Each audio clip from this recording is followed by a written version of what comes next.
কলকাতার সঙ্গে উত্তরবঙ্গের সংযোগকারী অন্যতম গুরুত্বপূর্ণ রাস্তা হল NH-34। বারাসাত থেকে ডালখোলা পর্যন্ত এই জাতীয় সড়কের দৈর্ঘ্য প্রায় 432 কিলোমিটার। 2009 সালে এই জাতীয় সড়ক 4 লেনে পরিণত করার সিদ্ধান্ত নেওয়া হয়। সেই মতো জাতীয় সড়ক উন্নয়ন কর্তৃপক্ষ প্রায় 5,000 কোটি টাকার প্রকল্প হাতে নেয়। বারাসাত থেকে ডালখোলা পর্যন্ত 432 কিলোমিটার অংশকে 4টি ভাগে ভাগ করা হয়। 2010 সালের জুন মাসে এর মধ্যে বহরমপুর থেকে ফারাক্কা, ফারাক্কা থেকে রায়গঞ্জ এবং রায়গঞ্জ থেকে ডালখোলা এই 3টি অংশের মোট 256 কিলোমিটার রাস্তার বরাদ দেওয়া হয় প্রথম সারির নির্মাণ সংস্থা হিন্দুস্তান কনস্ট্রাকশন কোম্পানি বা HCC-কে। ঠিক হয় এই অংশের প্রায় 3,200 কোটি টাকার কাজের 40% দেবে জাতীয় সড়ক কর্তৃপক্ষ, 40% ব্যাংক ঋণ হিসেবে নেওয়া হবে এবং 20% টাকা দেবে HCC। 4 লেনের রাস্তা তৈরি হয়ে যাওয়ার পর টোল বসিয়ে নিজেদের খরচ তুলে নেবে HCC। তারপর তা জাতীয় সড়ক কর্তৃপক্ষের হাতে তুলে দেওয়া হবে। 2011-র প্রথম দিকে HCC কাজও শুরু করে দেয়, কিন্তু শুরু থেকেই এই প্রকল্প জমি জটে আটকে যায়। বহরমপুর থেকে ডালখোলা পর্যন্ত 34 নম্বর জাতীয় সড়ককে 4 লেনে পরিণত করতে 600 হেক্টর জমি অধিগ্রহণ করা প্রয়োজন, অথচ এখনও পর্যন্ত মাত্র 0.18 হেক্টর জমি অধিগ্রহণ করা গিয়েছে।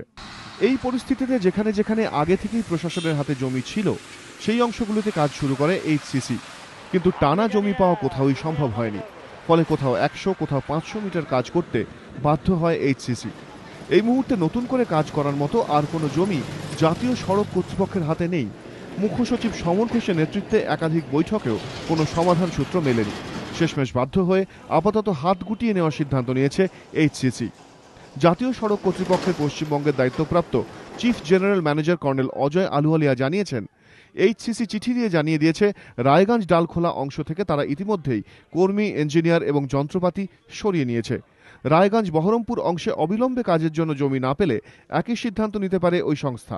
অন্যদিকে বারাসাত থেকে বহরমপুর এই 172 কিলোমিটার অংশে কাজ দুটি ভাগে ভাগ করে গত বছরই দুটি নির্মাণকারী সংস্থাকে বরাদ দিয়েছে জাতীয় সড়ক কর্তৃপক্ষ।